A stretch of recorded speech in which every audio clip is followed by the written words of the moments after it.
सामाजिक सुरक्षा एवं भिन्नक्षम सशक्तिकरण विभाग ओडिशा सरकार द्वारा भद्रक ब्लॉक प्रशासन अनुकूल इच्छापुर स्थित ब्रह्मपुर सरकारी उच्च विद्यालय परिसर ब्लॉक स्तरीय भिन्नक्षम सामर्थ्य शिविर गतकाली 4 तारिख मंगलवार दिन अनुष्ठित हो जाएगी। शिविर में 21 प्रकार भिन्नक्षम को 5टी काउंटर कर पंजीकरण कर शारीरिक भिन्नक्षम 128, दृष्टिबाधित 58, श्रवण बाधित 58, मानसिक अनग्रसर 102, शिशु रोग 16 एहीपरि मोट 362 जन भिन्नक्षम यूडीआईडी सर्टिफिकेट पाइबा पंजीकृत करथिले।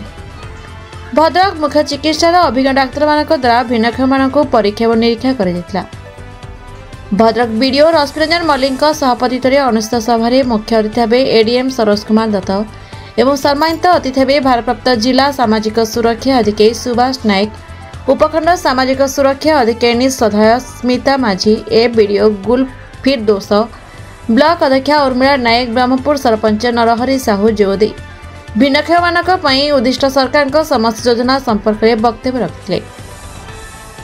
भारप्राप्त ब्लॉक सामाजिक सुरक्षा अधिकारी विश्वमोहन मल्लिक शिविर परिचालन करथिबा बेले ब्लॉक कर्मचारी, भद्रक मेडिकल कर्मचारी, बीआरपीओ, आईईवी, पंचायत कार्यनिर्वाही अधिकारी, राजनीतिक व्यक्तिविशेष, विकलांग संघ शिविर में उपस्थित रही परिचालन में सहयोग करथिले।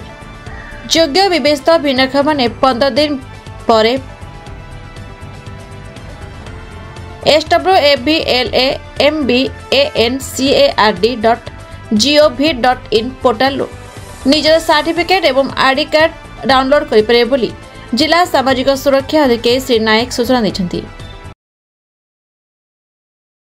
सुभाष चंद्र नायक, भारप्राप्त जिला सामाजिक सुरक्षा अधिकारी भद्रक।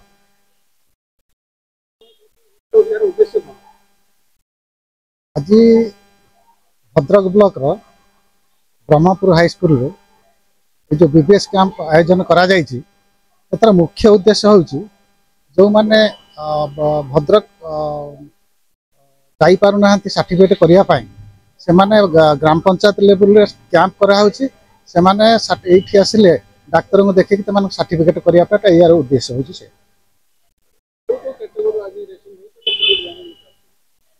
आज वर्तमान सुधा हमर लोकोमोटर डिजेबिलिटी 120 जनकर रजिस्ट्रेशन है, विजुअल इम्पेयर 53 जनकर रजिस्ट्रेशन है, हियरिंग इम्पेयर 53 जनकर रजिस्ट्रेशन है, एमआरसीपी 99 जनकर रजिस्ट्रेशन है, 12 वर्ष भितर जो छोट पिला से 16 जन रजिस्ट्रेशन है। बर्तमान सुधा 341 जनकर पंजीकरण है। प्रशासन तरफ ब्लॉक प्रशासन तरफ वीडीओ तरफ एवं एटी साधारणतः सरपंच भी अच्छी से माने प्रत्येक पंचायत सचेतन करा आज ये कार्यक्रम होची जो बीबीएस कैंप आयोजन करा जाउची तेणु सकाल 8टारू ये पंजीकरण आरंभ होती। बर्तमान सुधा 341 जन पंजीकरण हेले। जो 5टी डाक्तरी टीम अच्छा 4टी डाक्तरी टीम करा जाइछि से डाक्तरी परीक्षा करुछंती एवं आमे भाबुचु 15 दिन भितर समस्ते जो जहाँ पंजीकरण कराई 15 दिन भितर सर्टिफिकेट पाई व्यवस्था करवा।